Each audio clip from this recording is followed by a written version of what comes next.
दोस्तों नमस्कार, मेरा नाम संजय मग्गू है और मौजूद हैं देश रोजाना के डिजिटल मीडिया प्लेटफॉर्म पर। आपसे बात करने चला हूं हरियाणा के एक ऐसे राजनीतिक अपराध की। राजनीतिक अपराध इसलिए क्योंकि बहादुरगढ़ के पूर्व विधायक और इंडियन नेशनल लोकदल के प्रदेश अध्यक्ष नफे सिंह राठी की जो नृशंस हत्या हुई, उसको नफे सिंह राठी जी का परिवार भी और इनेलो के सुप्रीमो हैं अभय सिंह चौटाला वो भी उसको एक पॉलिटिकल मर्डर यानी कि राजनीतिक हत्या का नाम देते रहे हैं।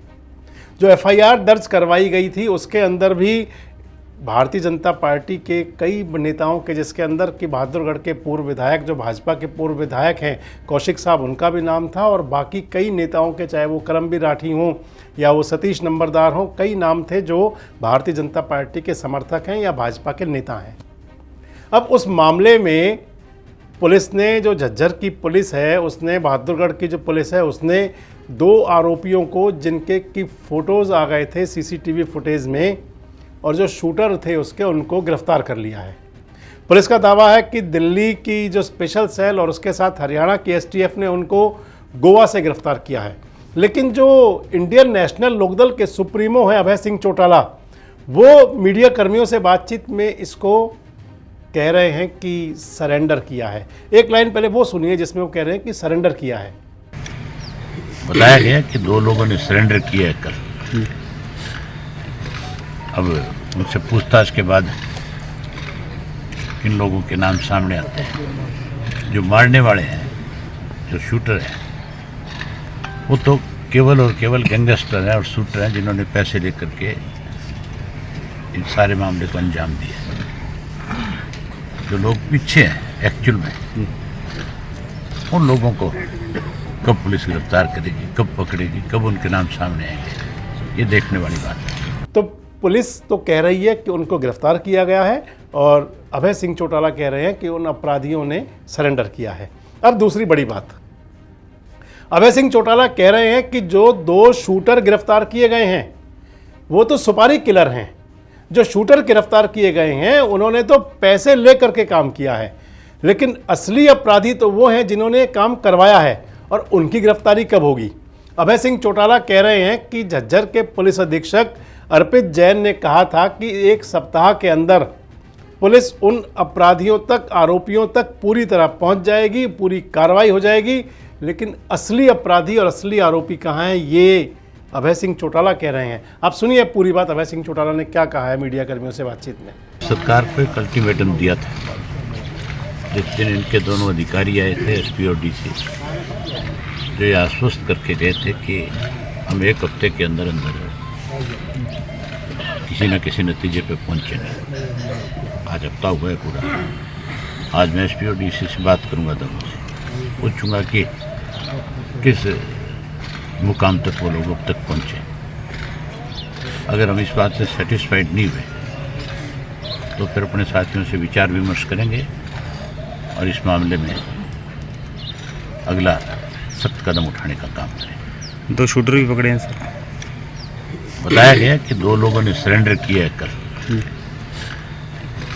अब उनसे पूछताछ के बाद किन लोगों के नाम सामने आते हैं। जो मारने वाले हैं, जो शूटर हैं, वो तो केवल और केवल गैंगस्टर हैं और शूटर हैं जिन्होंने पैसे लेकर के इन सारे मामले को अंजाम दिया।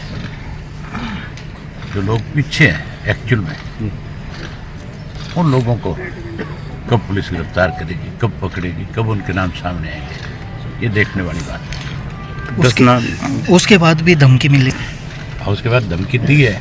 एसपी ने खुद ने उस सारी बात को टेलीफोन पे सुना है। बाद में उसके उन्होंने कोई छोटी मोटी सुरक्षा प्रदान करने का काम किया। अगर ये सुरक्षा पहले दे दी गई होती तो फिर आज इस तरह की नौबत थोड़ी आती। ये तो टोटल सरकार की साजिश है। इसमें पूर्ण रूप से सरकार दोषी है और यहाँ के जो भाजपा के नेता हैं वो दोषी है। सर, सुरक्षा पर सीबीआई की जांच की मांग करी थी। अगला कदम क्या रहेगा? सीबीआई के पास कब ये केस को फॉरवर्ड करते हैं, उसके लिए हम हाई कोर्ट जाएंगे और हाई कोर्ट में भी एक रिट दायर करेंगे जिसमें हाई कोर्ट से मांग करेंगे कि हाई कोर्ट के जज की देखरेख में ही सीबीआई इस काम को आगे बढ़ाए। हमें सरकार पे कोई भरोसा नहीं है कि सरकार किसी तरह का कोई इस मामले में न्याय। तो अपने पार्टी के प्रदेश अध्यक्ष नफे सिंह राठी की हत्या के मामले में अग्रेसिव तो शुरू से हैं अभय सिंह चौटाला, और होना भी चाहिए। और आपको बता दें, जो लोग अभय सिंह चौटाला को जानते हैं या जो राजनीतिक लोगों के नज़दीक रहते हैं वो समझ भी सकते हैं कि नफे सिंह राठी की जो हत्या हुई उसको लेकर अभय सिंह चौटाला बहुत उसमें दुखी भी हैं, उससे निराश भी हुए और उससे वो अंदर तक प्रभावित भी हुए।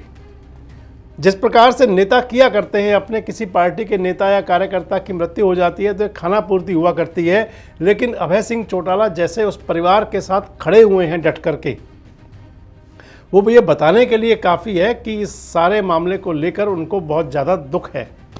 और अब जब इस मामले में गिरफ्तारी हो गई हैं तो उस गिरफ्तारी के बाद अभय सिंह चौटाला पूछ रहे हैं कि आखिर उन नेताओं की गिरफ्तारी कब होगी जिन्होंने ये सब कुछ करवाया था। कह रहे हैं, आपने सुना होगा इसके अंदर, कह रहे हैं कि इन डीसी और एसपी से मिलेंगे और उनसे पूछेंगे कि आखिर पुलिस ने अब तक 7 दिन का समय मांगा था, अब तक किया क्या।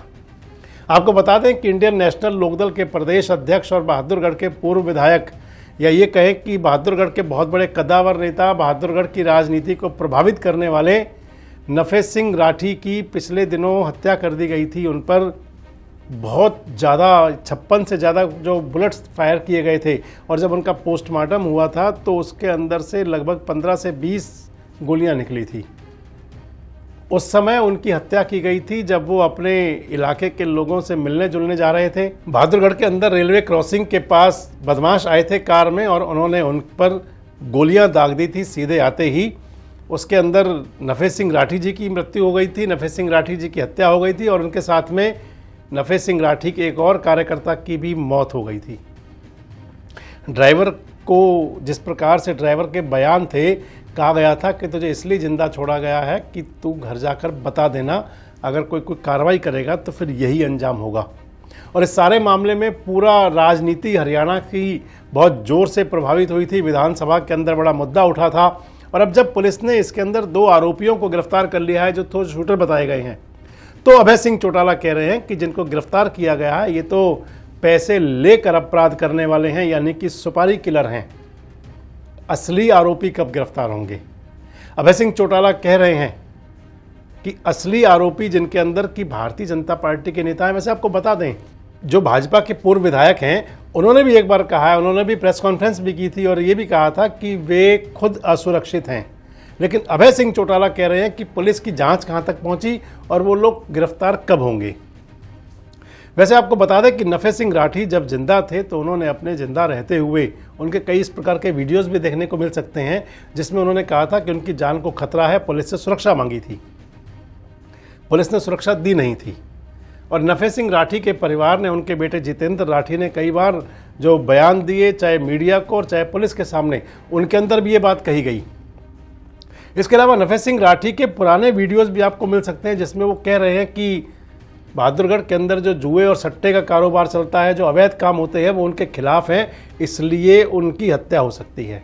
और जो नफे सिंह राठी कहा करते थे वो हो गया, उनकी बदमाशों ने नृशंस हत्या कर दी। पुलिस ने अब 2 आरोपियों को गिरफ्तार कर लिया है। अब अभय सिंह चौटाला जो कह रहे हैं उसमें कितना दम है? जो अभय सिंह चौटाला कह रहे हैं कि ये केवल सुपारी किलर है, तो उनकी पूछताछ में पुलिस को क्या सामने आएगा? बड़ी बात ये भी है, क्या वो सब कुछ तथ्य, सब कुछ सही बताएंगे या उसके अंदर भी कुछ छुपा होगा? ये कई सारे सवाल हैं। और आप मान लें कि नफे सिंह राठी की जिस प्रकार से हत्या हुई थी उसने पूरे हरियाणा की कानून व्यवस्था पर सवालिया निशान लगा दिया था। अब उस सबसे बचने के लिए प्रदेश सरकार और पुलिस प्रशासन का एक निष्पक्ष जांच करते हुए उन आरोपियों तक कब तक पहुंच सकता है जिनके कि इस गैंग के पीछे हाथ रहे होंगे। वैसे आपको क्या लगता है कि जो 2 बदमाश पकड़े गए हैं या 4 जिनके नाम आए थे, केवल वहीं तक सब कुछ सीमित है या इसके पीछे वाकई कोई बड़ी राजनीतिक साजिश थी? आपको क्या लगता है कि जिस प्रकार से भारतीय जनता पार्टी की सरकारें गैंगस्टरों और अपराधियों के खिलाफ काम कर रही हैं, क्या हरियाणा के अंदर भी कोई ऐसा अभियान नहीं चलना चाहिए जिसके अंदर की तमाम जो लोग अपराध की दुनिया के बेताज बादशाह बने हुए हैं उनका जड़ मूल से सफाया हो? और आपको नहीं लगता कि कानून व्यवस्था की दृष्टि से सरकार को और बड़े सख्त कदम उठाने चाहिए? कमेंट्स बॉक्स में आकर अपनी प्रतिक्रिया जरूर दें और इस प्रकार के वीडियोज और अपडेट्स के लिए हमारे साथ जुड़े रहे, देखते रहें देश रोजाना। हमारे साथ जुड़े रहने के लिए देखते रहिए देश रोजाना का यूट्यूब चैनल सब्सक्राइब कीजिए। साथ ही देश रोजाना की खबरें सबसे पहले देखने के लिए प्रेस कीजिए बेल आइकन।